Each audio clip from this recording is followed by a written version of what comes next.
Waalaikumsalam. Jika suami yang pemukul menceraikan istrinya dan ingin merujuk istrinya, namun istrinya sudah trauma untuk kembali bersama lagi, apakah sang istri boleh menolak rujukan suami? Terima kasih Bu ya. Baik, jika seorang suami mencerai istrinya, maka yang harus ketahui bahwa selagi itu adalah cerai 1 dan 2, yang mencerai suami, cerai 1 dan 2, selagi masih dalam masa iddah, masa penantian, 3 kali suci kalau orang punya haid, atau sampai melahirkan, selagi di masa penantian itu, maka seorang suami punya hak untuk mengembalikan istri kepada dirinya, tanpa kesepakatan siapapun. Tidak ada alasan bagi wanita untuk menolak. Jadi kalau tiba-tiba suami datang di masa iddah, masa penantian, raja'tuki, aku kembalikan aku kepadamu, aku kembalikan dirimu kepadaku, atau aku rujuk kembali, maka sah rujuknya. Biarpun seorang istri tidak setuju. Karena apa? Selagi masih cerai 1 dan 2 itu haknya seorang suami untuk belajar. Nah ini seperti itu. Jadi wanita tersebut gak boleh menolak karena itu haknya suami. Cerai 1, 2 di masa iddahnya. Kecuali sudah selewat masa iddah kok belum merujuk sang suami, maka ya suka-suka Anda mulai lagi baru. Kalau mau dipinang sama dia mau, ya silahkan. Kalau enggak, ya bebas Anda. Kemudian masalah perilaku yang kasar dari seorang suami. Jika ada seorang wanita diperlakukan tidak benar oleh suami, pukul dan sebagainya, itu bisa menjadi hilangnya cinta. Maka dalam keadaan semacam itu, karena kezaliman seorang suami, maka sah bagi seorang wanita untuk minta cerai, menjauh. Jadi bukan tidak mau dirujuk. Jadi ajukan perceraian agar perceraian Anda dilindungi.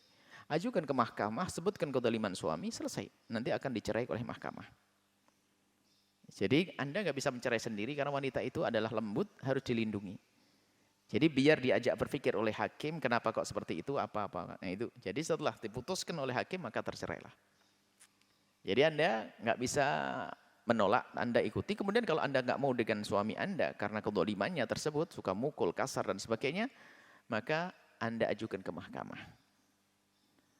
Ajukan ke mahkamah. Kemudian juga kami ingatkan kepada para wanita, urusan menjanda itu tidak gampang. Kalau ada seorang wanita mempunyai seorang suami, terbutuhi kebutuhan pribadinya, setiap hari ditempeleng sama suaminya, itu jauh lebih bagus daripada menjanda, kemudian melakukan zina. Hati-hati para wanita, jangan sebentar-bentar ngambil keputusan untuk bercerai, sebab setelah perceraian itu setan antri untuk menghantarkan kepada perzinahan. Hati-hati.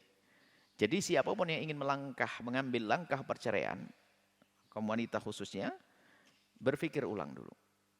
Pastikan bahasanya setelah menjanda harus terjaga daripada zina. Sebab dia punya pengalaman urusan dengan laki-laki. Sehingga di saat merindukan urusan yang seperti itu, dia punya pengalaman bisa saja, na'udzubillah. Maka mempunyai suami setiap hari menempeleng jauh lebih bagus. Ditempeleng, sabar, dapat pahala dia. Biarpun sakit. Tapi kebutuhan pribadinya terpenuhi. Daripada menjanda, kemudian setelah itu na'udzubillah melakukan zina. Baik, kalau setelah menjanda, segera menikah kalau memang Anda punya kebutuhan. Cuman menjadilah wanita yang cerdas di dalam mencari pasangan karena Anda sudah pernah menikah. Anda menjadi seorang janda. Anda cerdas apa yang Anda butuhkan. Jika Anda butuhkan 3, jangan ngambil 5. Anda susah cari suami nanti. Kalau Anda hanya butuh 1, jangan cari 4 atau 5. Jadi Anda sebagai seorang wanita, ini nasihat bagi wanita yang ingin menjanda, harus Anda pikirkan. Atau yang sudah menjanda. Kenapa hari ini banyak perzinahan? Betul, memang sebuah pengakuan wanita mengatakan, Buya waktu saya dengan suami saya tidak pernah berkeinginan untuk hubungan suami istri. Saya katakan benar, karena suamimu kasar. Tapi setelah kau terlepas daripada jerat suamimu, lihat syahwatmu akan bangkit. Betul Buya, dia mengakukan.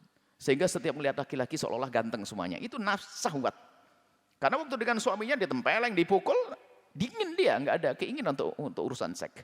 Tapi di saat terpisah dari suami, plong begitu, lihat semuanya balik lagi. Na'udzubillah, zina dibuka saat itu. Maka kalau menikah tolong cerdaslah wahai wanita. Jika Anda seorang wanita yang punya kekayaan, sudah punya anak, Anda jangan berambisi, aku harus menikah dengan laki-laki yang punya kekayaan dan memberikan anak kepadaku. Tapi cukuplah Anda yang, misalnya cukup laki-laki yang bisa memberikan kesenangan kepadaku. Dan dia orang laki soleh dan baik. Kalau Anda tambahi dengan kekayaan, susah nanti. Yang penting terpenuhi kehalalan bagi Anda, dia laki-laki soleh. Paling utama adalah kesolehan. Dia laki-laki baik, dia jauh dari keharaman, dia biarpun nggak punya apa-apa. Saya punya duit kok, kenapa?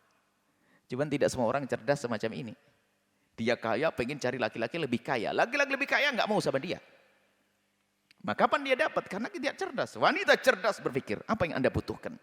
Jangan Anda nuruti ambisi Anda. Hajat Anda apa? Yang paling utama nggak bisa ditinggalkan adalah kesolehan seorang laki-laki. Sehingga muncullah wanita kaya raya, ternyata menikah seorang laki-laki yang soleh, ternyata kesolehannya itu membawa menjadi wanita solehah. Sehingga bisa berjuang bersama-sama. Ini perlu paham, ada wanita-wanita dengan kekayaannya ini dikuasai oleh ambisinya. Menikah laki-laki harus sama seperti dia. Yang sama seperti dia nggak mau dengan dia. Ini makanya banyak kita. Makanya para janda-janda ini takutlah kepada Allah. Kalau sudah Anda takut zina, pintu zina Anda tutup, lihat pintu halal akan kebuka. Tapi kalau sudah mulai naudzubillah main WA, main ini, ketahuilah pintu halal susah dibuka sehingga naudzubillah saya terjerumus. Semoga Allah menjauhkan kita dari sebab kehinaan. Jadi itulah jawabnya wanita tersebut. Kalau memang Anda memang betul sudah tidak kuat dan tidak mampu dengan kedolimannya, Anda boleh mengajukan ke mahkamah dan nanti setelah dicerai, Anda kalau memang punya hajat untuk nikah, segera cari pasangan. Sesuai dengan kebutuhan Anda, bukan sesuai dengan ambisi Anda. Wallahu a'lam.